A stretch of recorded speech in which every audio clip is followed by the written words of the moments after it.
이 시간 우리에게 주시는 하나님의 말씀은 신약성경 고린도전서 15장 1절로 11절의 말씀입니다.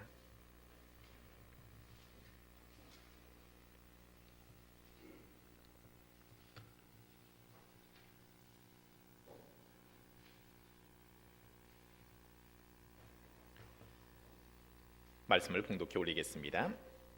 형제들아, 내가 너희에게 전한 복음을 너희에게 알게 하노니 이는 너희가 받은 것이요 또 그 가운데 선 것이라. 너희가 만일 내가 전한 그 말씀을 굳게 지키고 헛되이 믿지 아니하였으면 그로 말미암아 구원을 받으리라. 내가 받은 것을 먼저 너희에게 전하였노니 이는 성경대로 그리스도께서 우리 죄를 위하여 죽으시고 장사 지낸 바 되셨다가 성경대로 사흘 만에 다시 살아나사 게바에게 보이시고 후에 12 제자에게와 그 후에 500여 형제에게 일시에 보이셨나니 그 중에 지금까지 대다수는 살아있고 어떤 사람은 잠들었으며 그 후에 야고보에게 보이셨으며 그 후에 모든 사도에게와 맨 나중에 만삭되지 못하여 난 자 같은 내게도 보이셨느니라. 나는 사도 중에 가장 작은 자라. 나는 하나님의 교회를 박해하였으므로 사도라 칭함받기를 감당하지 못할 자니라. 그러나 내가 나된 것은 하나님의 은혜로 된 것이니 내게 주신 그 은혜가 헛되지 아니하여 내가 모든 사도보다 더 많이 수고하였으나 내가 한 것이 아니요 오직 나와 함께 하신 하나님의 은혜로라. 그러므로 나나 그들이나 이같이 전파하며 너희도 이같이 믿었느니라. 우리 구주 예수님께서 부활하셨습니다. 부활의 기쁨과 영광이 사랑하는 성도들의 삶 가운데 충만하기를 주의 이름으로 소망합니다. 이 시간에 주신 본문의 말씀을 가지고 기쁨의 교회 공동체 그 탄생과 확장이라는 제목으로 은혜를 나누고자 합니다. 특별히 우리가 부활주일 되어지면 연례절기로 다가오는 그냥 부활주일로 이렇게 생각하고 넘어갈 수가 있습니다. 그러나 오늘 특별히 부활주일 예배하는 저와 여러분의 삶 속에 정말 살아계신 예수 그리스도를 체험하는 예배가 되어지기를 소망합니다. 고넬료 가정 속에서 하나님의 말씀을 들을 때, 베드로의 설교를 들을 때 그곳에 성령이 임하였고 그 모두가 하나님의 성령을 체험하고 거듭난 삶, 새로운 삶을 살아갔듯이 오늘 예배하는 저와 여러분의 가운데 성령의 강력한 임재가 있기를 다시 주의 이름으로 축원합니다. 우리가 예수 그리스도의 복음에 대하여서 부분적으로 알 때에는 오히려 많은 문제들이 일어나게 되고 혼란들이 일어나게 되어집니다. 오늘 고린도 교회도 마찬가지입니다. 복음으로 그 교회가 탄생을 하였지만 예수 그리스도에 대한 복음의 핵심적인 내용을 부분적으로 아는 거예요. 어떤 것은 받아들이고 어떤 것은 받아들이지를 않습니다. 복음의 가장 핵심이 오히려 훼손되어져 버리고 그 핵심을 알지 못할 때 교회는 이 생각 저 생각 여러 가지 사상들로 그리고 나뉘어질 수밖에 없었습니다. 그래서 내 생각이 옳다, 너의 생각이 옳다 서로 주장하면서 분파가 생겨나고 때로는 우상에게 섬기는 제사 음식을 먹느냐 먹지 못하느냐, 특별히 오늘 고린도 교회의 여러 가지 문제들 중에 가장 큰 문제가 무엇이냐 하니까 예수 그리스도의 부활이 없다 하는 거예요. 헬라 사상에 있어서는 죽은 사람이 영은 부활하지만 육은 부활하지 않는다. 그리고 사두개인들은 어떻습니까? 그들은 주장하기를 영도 없고 천사도 없고 부활도 없다라고 말하는 거예요. 그래서 고린도 교회 안에 이런 헬라 철학 사상과 사두개파의 그런 영향을 받은 사람들은 오늘 12절의 말씀처럼 그리스도께서 죽은 자 가운데서 다시 살아나셨다 전파되었거늘 너희 중에 어떤 사람들은 어찌하여 죽은 자 가운데서 부활이 없다 하느냐라고 사도 바울이 말하고 있죠. 예수를 믿는데 예수님이 나를 위해서 죽어주신 것은 알겠는데 예수 그리스도가 부활했어? 정말 부활이 일어날 수 있어? 그것에 대해서 회의하는 그러한 일이 고린도 교회 안에 있었다라는 겁니다. 오늘날 교회 공동체 안에 여러분 우리가 복음에 대하여서 부분적으로는 알지만 제대로 그 핵심을 알지 못할 때 고린도 교회처럼 많은 문제들이 일어나고 그 교회가 교회답지 못하고 오히려 근심과 걱정 그리고 주님의 책망의 대상이 되어지는 그러한 공동체가 되어져 버립니다. 그렇다고 하면 사도 바울은 다시 문제가 많은 이 고린도 교회를 다시 복음으로 세우는 거예요. 복음의 핵심을 다시 한번 강조하고 그들에게 변정하는 거예요. 그래서 특별히 오늘 그들이 잘못 이해하고 있는 예수 그리스도의 부활에 관한 이야기, 너희가 부활이 없다 하면 우리가 믿는 것이 다 헛된 것이다. 그렇다고 하면 우리가 참 어리석은 사람 가운데 한 명이 될 수밖에 없다 하면서 잘못 알고 있는 이 교리가 얼마나 심각한지 그는 힘있게 변정을 하고 있습니다.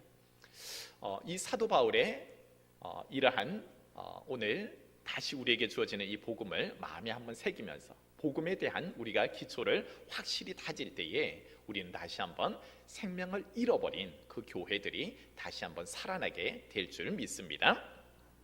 오늘 사도 바울이 전하는 복음의 핵심이 무엇입니까?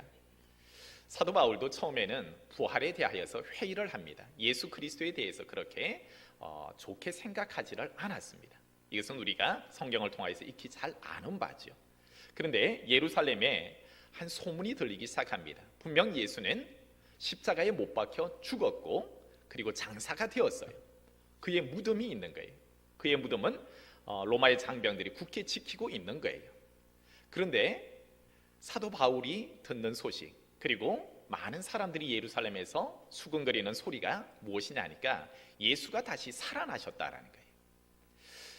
먼저 예수의 무덤에 찾아갔던 여인들이 막달라 마리아로부터 시작하여서 세 여인이 예수의 부활을 목격하죠.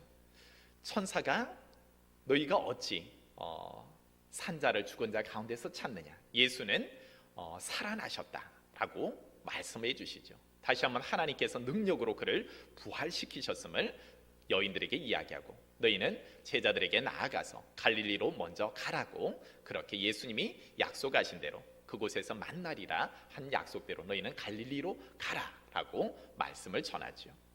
그럴 때 이 부활의 소식을 접한 제자들 그리고 많은 사람들이 부활하신 주를 만나게 되어졌어요. 그 중에 지금 예수를 핍박하던 사도 바울도, 그래서 오늘 본문 속에서 자기를 소개하면서 만삭되지 못한 나에게도 예수님께서 나를 만나 주셨다라고 이야기를 하는 거예요. 부활에 대한 생각은 사두개인처럼 헬라 철학처럼 그런 것이 어떻게 일어날 수 있어? 죽으면 모든 것이 끝나버리지. 그리고 그들이 아는 철학과 사상을 가지고 논리를 펼쳐가며 그것을 진리라라고 이것을 믿으라라고 이야기를 하는 거예요. 사도 바울도 죽은 자에 대하여서 그가 어떻게 다시 살아나 그것을 믿지 아니하였죠. 그가 메시아인 것도 부정을 했어요. 그런데 정말 소식이 들렸는데 그 소식이 자기 앞에 이제 현실로 나타나게 된 거예요. 소문이 들었던 그 예수가, 살아났다라는 그 예수가 자기에게 다메섹 도상에서 나타나신 거죠. 그리함으로 말미암아 그의 삶이 완전히 변화되어지게 되는 겁니다. 전혀 새로운 것을 그는 이제 경험하게 되어지죠. 그동안 알았던 모든 것, 그의 암과 지식들, 우리가 잘 알듯이 사도 바울은 이 모든 것을 나는 배설물로 여겨버리고 이제 예수 그리스도 안에서 발견되어지는 그 지식, 그것이 가장 고상한 것인 줄 알아서 나는 그것을 내가 즐겨 듣고 배우고 익히고 그 삶을 나는 살기를 원한다라고 고백하지 않습니까? 그가 새로 깨달아지는 것, 그것은 무엇이었습니까?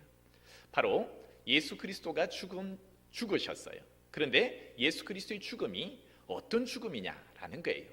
그냥 병들어서 죽었느냐, 자연적으로 죽었느냐, 그렇지가 않다라는 거예요. 오늘 본문 속에서 그가 복음의 핵심 중에 핵심 이야기를 하는데 그것이 무엇이었습니까? 그것은 성경에 말씀하신 대로 이미 예언되어진 말씀대로 그가 우리를 위하여서 죽으셨다라는 겁니다. 이사야 53장을 통하여서 고난받는 종의 메시지가 우리가 고난주간 새벽 예배를 통하여서도 자주 말씀을 드렸습니다. 오히려 하나님께서는 우리의 죄를 예수 그리스도에게 담당시키셔서 오히려 그 죄의 값을 예수께서 친히 십자가를 통하여서 다 이루셨어요. 그래서 다 이루었다라고 하시고 무덤에까지 내려가셨어요. 그럴 때 하나님께서 이제 예수 그리스도의 그 사명을 기뻐 받으시면서 하나님께서 그를 능력 가운데서 부활시키셨죠. 그리함으로 이제 세상이 변화되게 된 거예요. 어떻게 세상이 변화되어졌습니까? 로마서 5장 21절의 말씀 속에 죄가 사망 안에서 왕노릇하던 시절이 있었어요. 한 사람 아담 안에서 죄를 범함으로 모든 사람들이 죽게 되어졌어요. 그런데 이제 예수 그리스도가 하나님 말씀에 순종함으로 말미암아 의가 은혜 아래서 왕노릇하는 시대로 변화가 되어졌어요. 이제 모든 사람들이 죄 가운데 죽는 것이 아니라 죄가 더 이상 아무런 힘을 발휘할 수 없는, 죄가 예수를, 죽음이, 사망이 예수를 무덤에 그대로 머물게 할 수 없는 부활의 능력이 오히려 하나님이 그를 살려버림으로 말미암아 이제는 죽음이 아무런 힘을 발휘하지 못하는 시대가 되어져 버렸다는 겁니다. 그래서 누구든지 이제는 한 사람, 예수 안에서 모든 사람이 의로워지고 그 모든 사람들이 이제는 생명을 얻는 시대가 도래했다라는 겁니다. 그래서 구원받는 것이, 생명을 얻는 것이 이제는 옛날에 율법을 잘 지키고 성전 중심으로 하여서 그들이 어떤 의식을 잘 지킴으로 그들이 구원받는 것이 아니라 하나님께서 세우신 새로운 살 길이 우리에게 열려졌다는 겁니다. 예수 그리스도를 십자가에 못 박고 그 대속을 믿기만 하면 누구든지 예수 그리스도의 이름을 부르는 자, 믿는 자에게 있어서는 하나님께서 모든 일을 구원하신다라는 거예요. 그것을 가장 철저하게 경험한 이가 누구였습니까? 바로 바울 자신이었어요. 예수를 핍박하는 자였죠. 오히려 예수 믿는 자들을 잡아서 죽이는데 앞장섰던 그가 예수가 자기 죄인된 그에게 찾아오셔서 그를 구원하시는 거예요.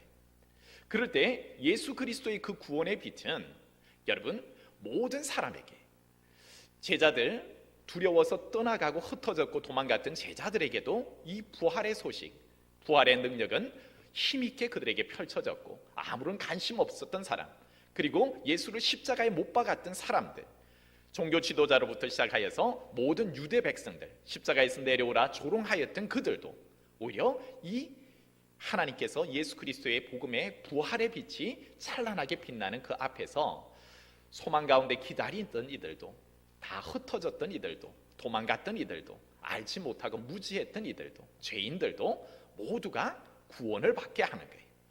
모든 사람이 구원받게 하는 거예요. 여러분, 바로 예수 그리스도께서 인류의 모든 죄를 담당하시고 그 죄를 사하여 주셨다. 우리의 죄를 위하여서 예수가 죽으셨다. 죽으신 것은 바로 내 죄가 죽었고 나는 이제 내 죄값을 치르신 예수 그리스도를 믿을 때에 나는 의로운 자가 되어지고 의로운 자에게 주시는 영원한 생명이 그에게 주어진다라는 것이에요. 그럴 때에 이제 사도 바울이 놀라운 체험을 하게 되는 거예요. 여전히 그는 예수 믿는 사람 핍박하러 가고 죽이러 가는데 오히려 예수 그리스도 부활하신 주님께서 그를 만나버리니까 그가 체험하게 된 것은 이제 육의 사람으로 살아가는 게 아니에요. 자기 생각으로 사는 것도 아니에요. 혈적으로 이렇게 본능적으로 살아가는 것이 아니에요. 어떻습니까? 그에게 이제 새로운 영이 그에게 임하는 거예요. 부활하신 주를 그는 만나는 거예요. 자기가 만나고 싶습니다, 예수님 믿고 싶습니다 해서 예수님이 온 게 아니에요.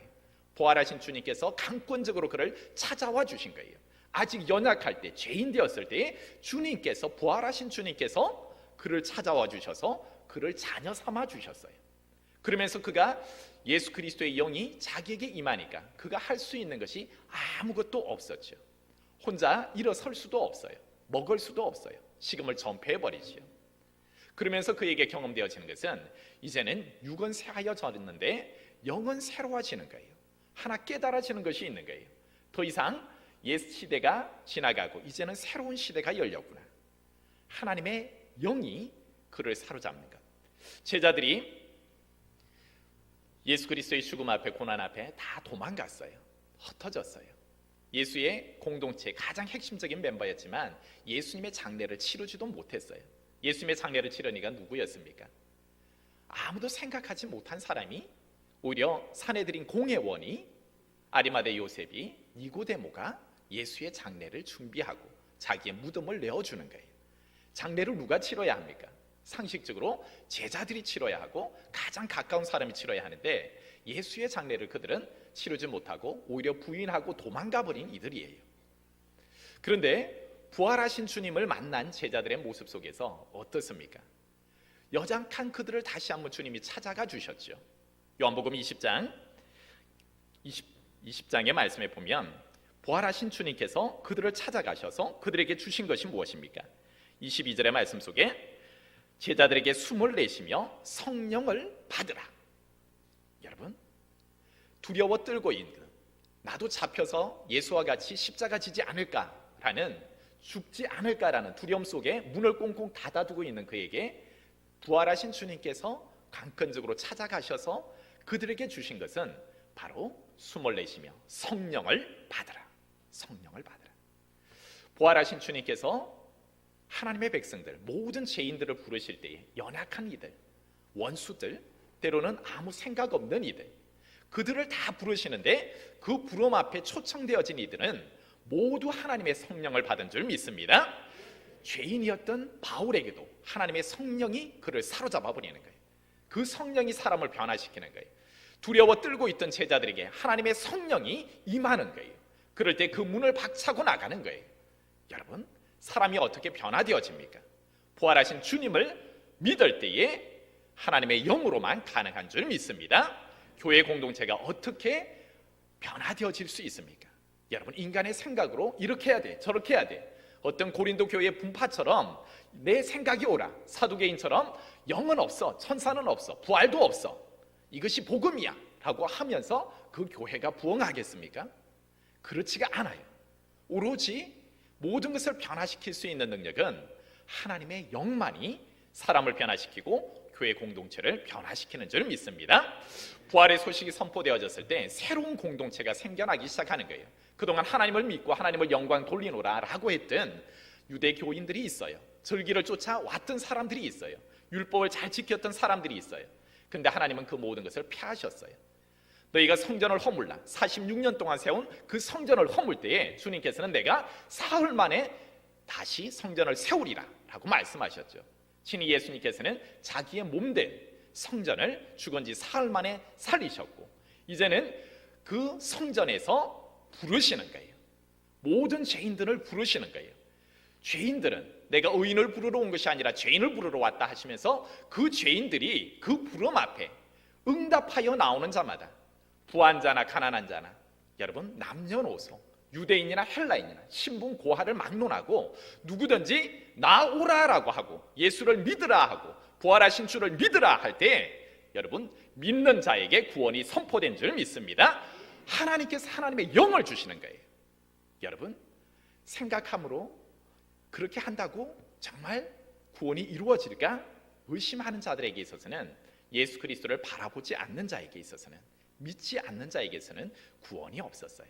여러분, 부활주일 다시 한번 부활의 주님, 생명의 주님이 선포되어집니다. 살아계신 주를 믿을 수 있기를 소망합니다. 예수 그리스도는 죽음에 머물러 있는 것, 무덤에 머물러 있는 것이 아니라 살아나셨고 하늘의 영광 보좌에 계신 주님인 줄 믿습니다. 여러분이 그 주님을 바라보기 시작할 때 다시 한번 내 안에 죽었던 예수의 공동체는 이제 죽음의 공동체가 아니에요. 흩어지는 공동체가 아니에요. 세상의 권력 속에 굴복하는 공동체가 아니에요. 주님께서 그들을 불러주셨을 때 부름받은 자들을 한번 생각해 보십시오. 그들은 생명의 공동체예요. 왜 그들이 생명의 공동체가 되어집니까? 예수님이 생명이기 때문에. 내가 길이요 진리요 생명이다. 죽음이 그를 가두지 못하고 이제는 그 생명이 우리를 불러주셨을 때 그 생명을 우리에게 주는 거예요. 예수의 영을 주시고 하나님의 영 성령을 주시고 그로 말미암아 죽었던 우리가, 죄인 되었던 우리가 다시 사는 거예요. 죄값이 이미 다 치러짐으로 말미암아 우리를 의롭다 하여 주시고 이제 우리에게 육으로 사는 존재가 아니라 영으로 사는 존재로 불러주셨어요. 그래서 로마서 8장 5절로 6절의 말씀 속에 너희가 육신의 생각을 따라 살면 육의 생각은 필경 죽는 것이야. 그렇지만 너희가 영의 생각은 그것이 사는 거야. 생명과 평안이 어디에 있느냐? 바로 너희 안에 역사하는 그 영을 따라 사는 것, 영을 쫓아 행하는 것, 그 속에 이 생명이 있어 라고 하는 거예요. 그래서 부활의 주님을 만난 그들은 더 이상 이제 과거로 돌아가지 않습니다. 어떻습니까? 새로 태어나게 되어지는 이 공동체 안에 생명의 공동체가 되는 거예요. 영의 공동체가 되는 거예요. 예수의 공동체가 되는 거예요. 그 공동체가 바로 주님의 몸된 교회인 줄 믿습니다. 교회에 지체되어진 우리에게 있어서 오늘 부활주일날 하나님은 다시 한번 강력하게 하나님의 영을 불어넣어 주시는 줄 믿습니다. 이것을 여러분, 복음의 핵심 중에 핵심은 바로 부활하신 주님께서 나를 위하여서 내 죄를 위하여서 십자가에 죽으셨다. 죽으셨을 뿐만 아니라 장사되셨다. 완전히 나의 죄를 해결하셨고 모든 인류의 죄를 해결하셨다.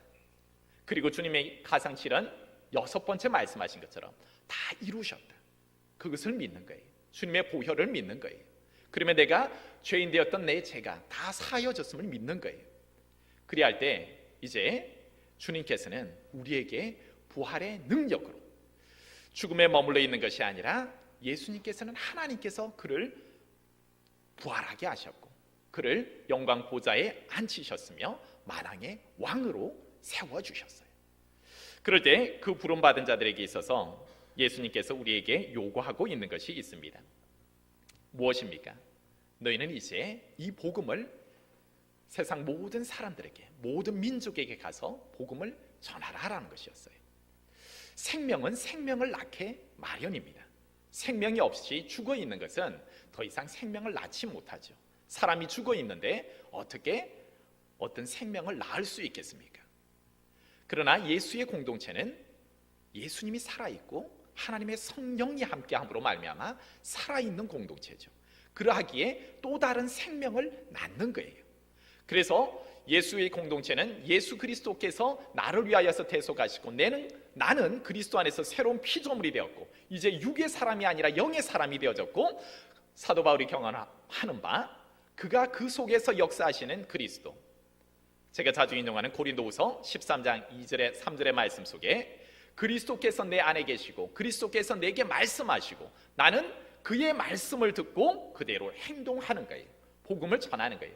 내 뜻대로 살아가는 삶이 아니라 이제는 하나님의 영, 예수의 영이 나를 가라 하면 가고 멈추라 하면 멈추고 복음을 전할 때에도 가라, 복음을 전하라 해서 갔을 때도 성령이 멈추고 마게도냐로 가라, 아시아의 사역을 멈추고 너는 유럽으로 가라라고 할 때 철저하게 움직이는 것은 성령의 인도하심, 가르치심을 따라서 움직일 때마다 많은 주님의 교회들이 생겨났어요. 사도 바울의 그 복음의 외침 속에서 여러분, 예수님의 제자들보다도 그는 나중되었지만 더 큰 복음의 열매들이 맺혀졌죠. 수많은 교회들이 탄생하게 된 거예요.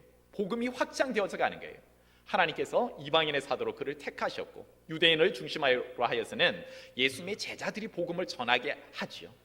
그리함으로 모든 백성들이, 모든 민족이 구원받기를 원하는 것이 하나님의 마음일진데 오히려 전도에 미련한 것으로 오히려 그는 나가서 복음만을 외치는 거예요. 복음의 핵심 중에 핵심은 바로 예수가 나를 위하여서 죽으셨다. 죽으셨을 뿐만 아니라 장사되셨고 장사되신 그가 다시 살아나셨다라는 거예요. 예수는 죽은 자가 아니라 살아나셨고 지금 나와 함께하고 계시다라는 거예요. 누구든지 예수 그리스도를 믿는 자에게 있어서는 그의 모든 죄를 사함받고 구원받는다라는 그 복음의 핵심이 선포될 때 여러분, 바울이 언변이 뛰어나서 많은 사람들이 예수를 믿고 교회 공동체가 탄생했겠습니까? 그렇지 않습니다. 그는 말이 어눌했어요. 그래서 사람들에게 조롱을 받았어요. 그의 외모가 뛰어났겠습니까? 그렇지가 않아요. 그는 질병도 많았죠. 아픔도 많아요. 간질도 하죠. 여러분, 연약한 그가 복음을 전하는 거예요. 예수 그리스도가 우리를 위하여서, 나의 죄를 위하여서 죽으셨습니다. 여러분, 우리의 죄가 사여졌습니다. 예수 그리스도는 죽었지만 다시 살아나셨습니다. 내가 부활의 예수를 만났습니다. 그 부활의 예수는 지금 내 안에 살아계시고 역사하십니다. 오늘 그 살아계신 예수 그리스도를 여러분 믿으십시오. 예수가 여러분의 죄를 사하시고 누구든지 믿는 자에게 있어서는 나를 구원하십니다. 그 메시지를 들은 사람들마다 여러분, 그 선포되어지는 말씀 속에 누가 역사하겠습니까? 자기를 강권적으로 사로잡았던 하나님의 영, 예수의 영이 이제 그의 선포되어지는 복음을 통하여서 예수의 죽음과 예수의 부활하심으로 있게 되어질 천국 소망을 바라는 이들에게 오히려 그들의 심령과 골수를 찌름으로 말미암아 수많은 교회들이 탄생되어지고 확장이 되어져 간 줄 믿습니다. 여러분, 이제 우리가 복음의 진수를 알아야 합니다. 복음은 세상 사람들에게 눌리거나 시시한 게 아니에요. 이성적으로 그냥 깨달아 알아지는 것이 아니에요. 복음에는 능력이 있고 복음에는 생명이 있어요. 바로 예수 그리스도의 죽으심과 예수 그리스도의 부활하심을 믿을 때에 예수 그리스도의 죽음은 부활의 첫 열매가 되어주셨듯이 우리 또한 예수 안에서 죽을 때에 우리 또한 살아나게 되는 줄 믿습니다. 그래서 고린도전서 15장 20절로 22절의 말씀 속에 보면은 그리스도는 죽으셨지만 잠자는 자들의 첫 열매가 되어주셨고 아담 안에서 모든 사람이 사망에 이른 것처럼 이제는 예수 안에서 모든 사람이 생명을 얻게 되어졌다라고 선포하는 것입니다. 여러분, 예수님께서 우리에게 말씀하십니다. 생명의 공동체로 부름받은 우리에게 이제 주님이 주시는 사명이 있는 거예요. 그 사명은 바로 마태복음 28장 19절로 20절의 선교의 사명입니다. 그러므로 너희는 가서 모든 민족을 제자로 삼아 아버지와 아들과 성령의 이름으로 세례를 베풀고 내가 너희에게 분부한 모든 것을 가르쳐 지키게 하라. 볼지어다 내가 세상의 끝날까지 너희와 항상 함께 있으리라 하시니라. 여러분, 생명의 공동체에 부름받은 이들이 예수님의 이 사명을 받고 생명을 전하러 나가는 거예요. 그 생명에 전하는데 나는 잘 알지 못해요. 나는 언변이 약해요. 나는 바빠요. 육신의 연약함이 있어요. 나가서 사람들에게 뭘 전해요? 여러분, 그렇습니까? 생명은 생명을 낳는 거예요. 사도 바울이 오늘 주신 복음의 핵심이 무엇입니까? 딱 두 가지만 말씀하시면 돼요. 무엇입니까? 한번 따라하겠습니다. 예수님이 나를 위해 죽으셨습니다. 예수님께서 살아나셨습니다. 그 예수님의 살아나심, 부활하심에 나는 죽었고 내 죄가 사하여졌고 오히려 우리는 그 부활에 참여하게 된다는 거예요. 오늘 여러분 주보의 간지에 들어간 전도지를 한번 펴보십시오.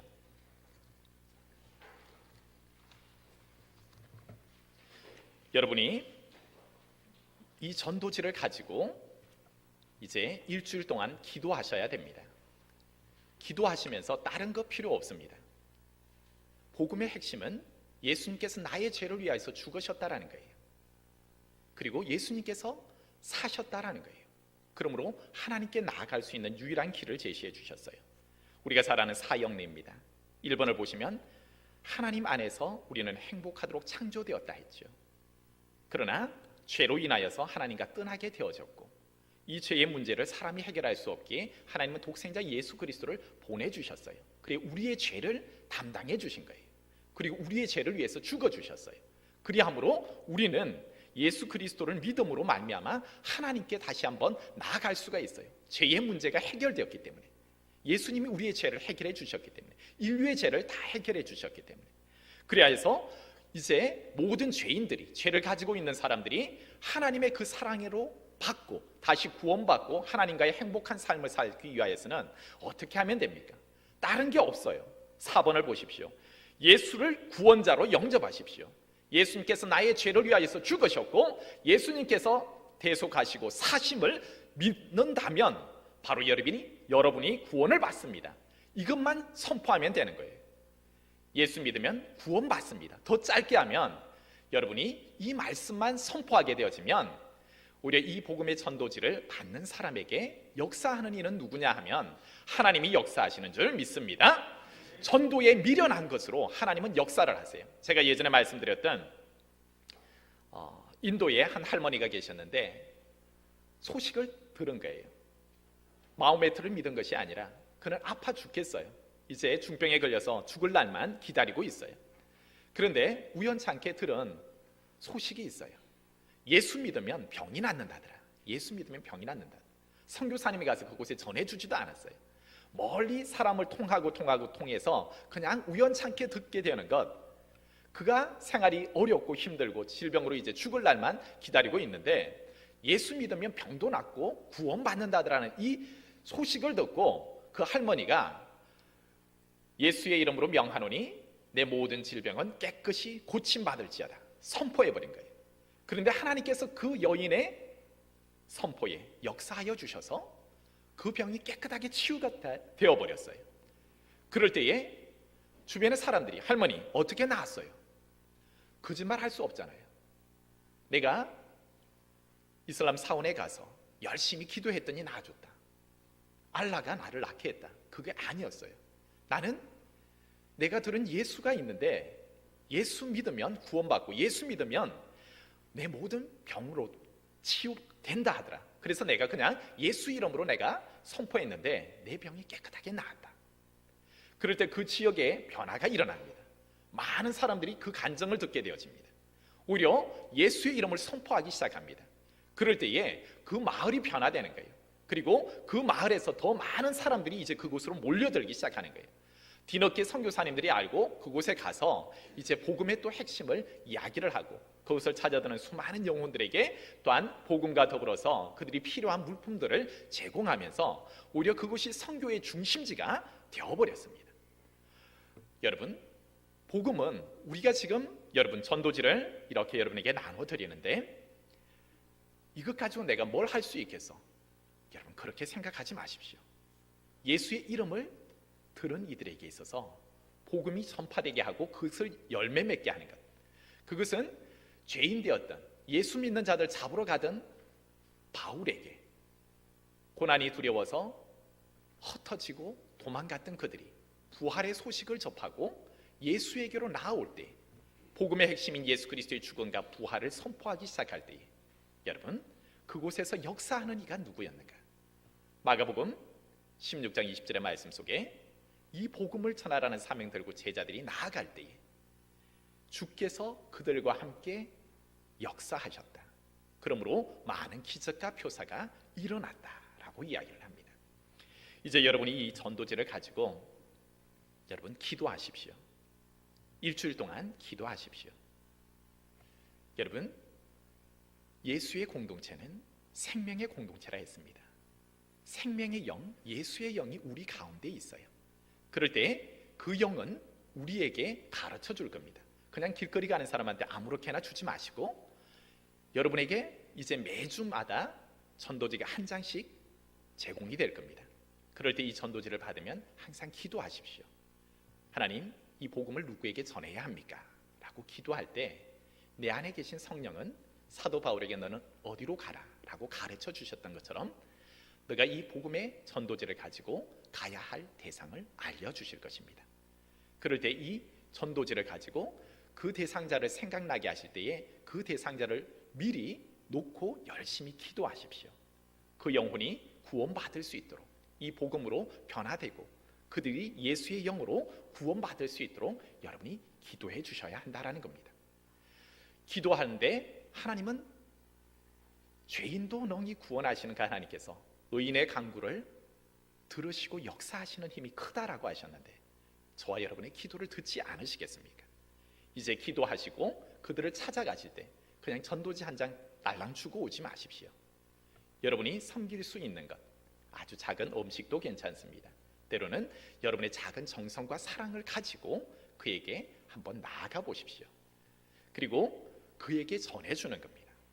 여러분 꼭 믿지 않는 자들에게만 가는 게 아닙니다. 성령께서는 간혹 믿다가 낙심한 이들, 예수 믿어도 소용없네, 그래서 또 코로나19 때문에 절망하여서 낙심 가운데 있는 이들도 있을 수 있습니다. 그럴 때 이 복음 전도지 가지고 가보십시오. 전도지를 만들 때 이번에는 교회에 우리에게 새로 건축되어질 성전을 일부러 넣었습니다. 여러분이 가지고 가서 낙심한 자에게 있어서는 여러분 전도하시면서 누구누구 집사, 누구누구 성도님, 하나님께서 우리 교회를 사랑하셔서 새로운 역사를 이루어 나가실 겁니다. 기도하는 중에 우리 집사님이, 성도님이 생각났어요. 그래서 하나님께서 저를 우리 집사님에게 성도님에게 보낸 줄 믿어요. 주님의 몸된 교회가 세워져 갈 터인데 함께 주님의 전에서 아름답게 또 하나님의 역사를 이루어가고 그 생명 공동체 안에서 하나님이 주시는 쉼과 회복과 생명과 평안을 누립시다.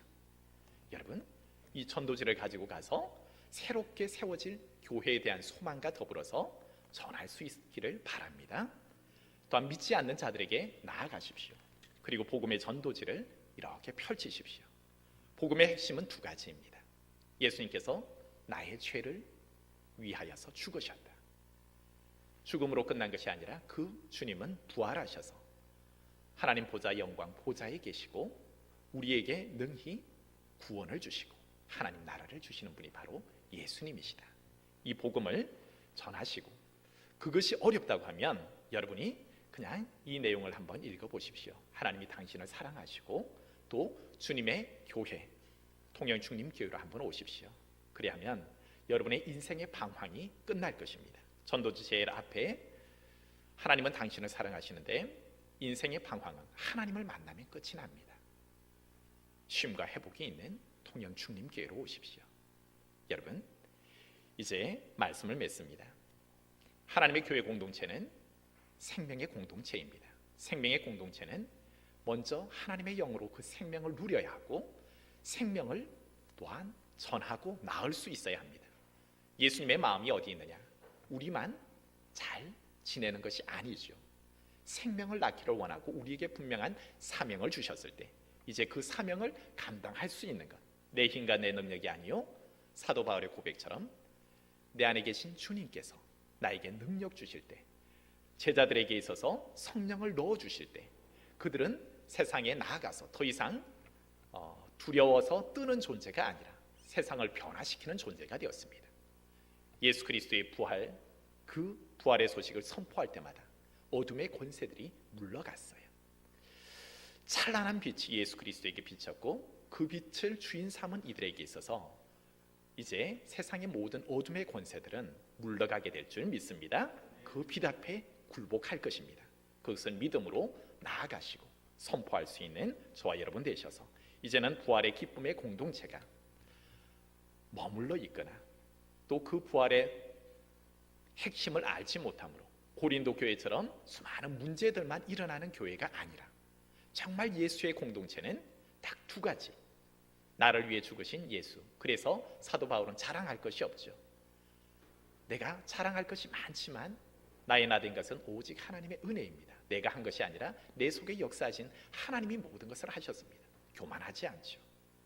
내가 하나님에게 죄인된 내가 빚졌기 때문에 교회 안에서 내가 자랑할 게 아무것도 없어요. 오직 드러나는 것은 하나님이 하셨습니다 하는 거죠. 실제로 하나님이 하셨고 그는 자그마한 몽땅 연필, 자그마한 도구에 불과했죠. 여러분, 생명은 오히려 내가 주님께서 그 생명 전하라 라고 할 때 주님이 우리와 함께하여 주시고 딱 두 가지만 전하십시오. 예수님이 나를 위해 죽으셨습니다. 주님이 살아나셨습니다. 예수 믿으면 구원받습니다. 그 말씀을 듣고 반응하는 자, 여러분, 주님께서 구원하시고 그 생명을 이끌어 하나님의 자녀 삼아 주실 것입니다. 그러한 생명을 누리고 또 생명을 잉태하는 저와 여러분 되기를 주의 이름으로 축복합니다.